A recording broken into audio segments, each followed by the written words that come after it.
Charme est-il un ailleurs? Peut-être oui. Ce n'est en tout cas ni une bulle hors du temps, car Charme vit, pas plus qu'un laboratoire d'avant-garde.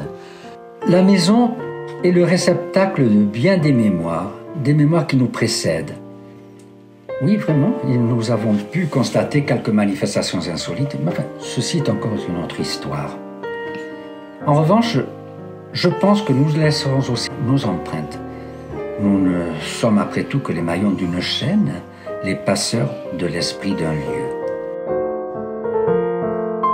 Charme ne nous appartient pas, nous en sommes des dépositaires pour le temps qui nous en est imparti.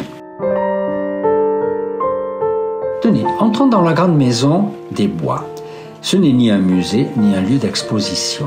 Rien ici n'obéit à un quelconque désir de mise en valeur, mais meubles et objets s'organisent comme obéissant à une seule logique, celle de la maison, une maison de famille et d'amitié. Un lieu de vie avec un seul refus absolu de toute notion de rentabilité. Charme est un gouffre et la seule notion de rapport mettrait à mal sa vocation.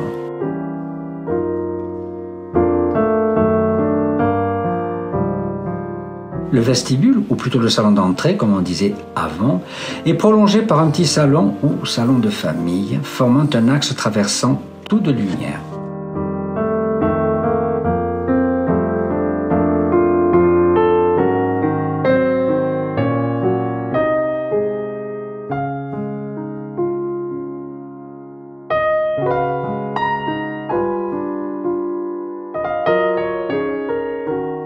Charme est une maison des bois. La chasse s'y pratiquait jadis.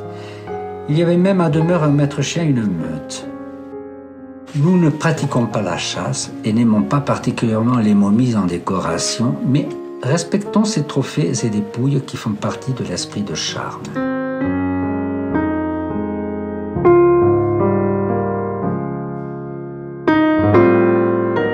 Ici, dans le petit salon, les portraits de familles de sang ou de familles de cœur nous regardent. On n'est jamais seul à Charme.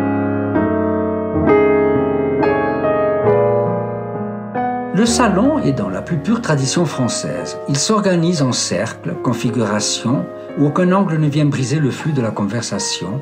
C'est autre art qui fleurissait particulièrement en France avant la discussion, le débat ou autre manifestation de l'ego.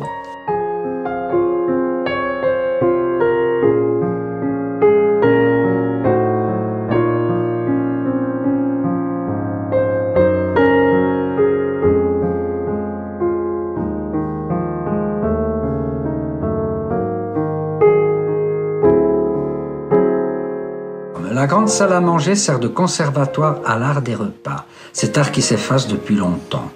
Pourtant, il en a fallu des siècles pour arriver à cette élaboration de la sociabilité la plus parfaite autour d'une bonne et belle table. Un couvert mal mis m'est aussi insupportable qu'une tache sur le plasma.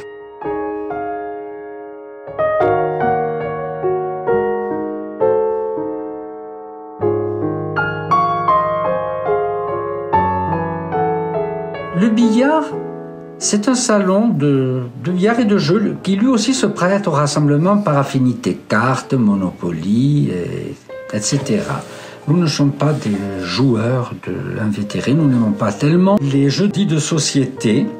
Mais voilà, chacun des visiteurs de Charme peut s'y adonner à ces jeux si l'envie lui en vient. L'intimité s'organise en deux petites salles, le fumoir ou petit salon où l'espace est partagé entre les chiens qui font totalement partie de la maison et la petite salle à manger de tous les jours.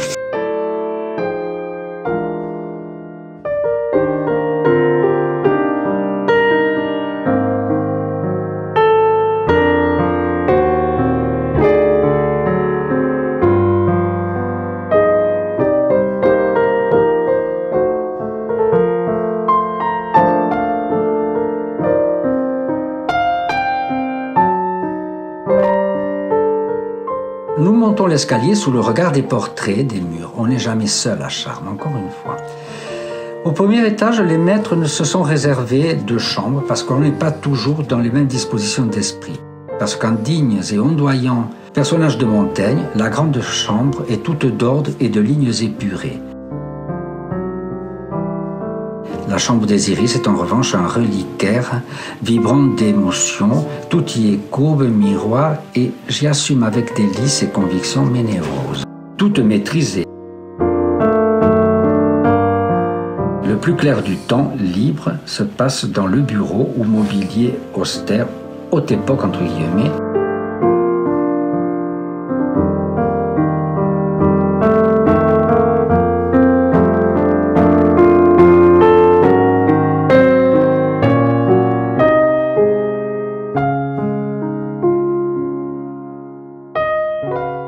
Le deuxième étage était dévolu autrefois aux domestiques et aux enfants de la famille. Les chambres pourvues d'une cheminée, les chambres à feu étaient dévolues aux enfants. Les chambres sans feu, sans cheminée, étaient dévolues aux domestiques. Comme tout un chacun sait, les domestiques n'ont pas à se chauffer. À part cela, toutes les fantaisies peuvent se donner libre cours.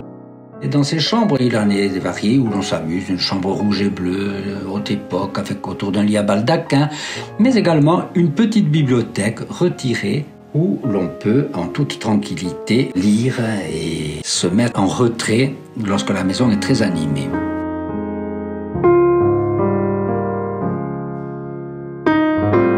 Enfin, Charmes ne serait pas vraiment Charmes sans son parc et son étang.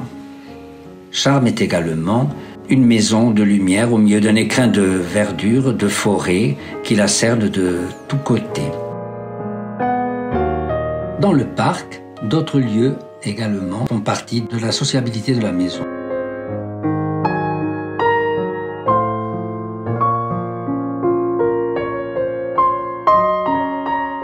Une orangerie convertie en salle des fêtes, et où se déroulent les événements familiaux, mais aussi culturels, concerts, littérature, etc. Un pavillon d'été qui joue sur l'ambiguïté de l'été et d'été que l'on y prend mérite fort mal son nom, en ce qui concerne le thé à boire, puisque on n'y a consommé plus de champagne que de thé.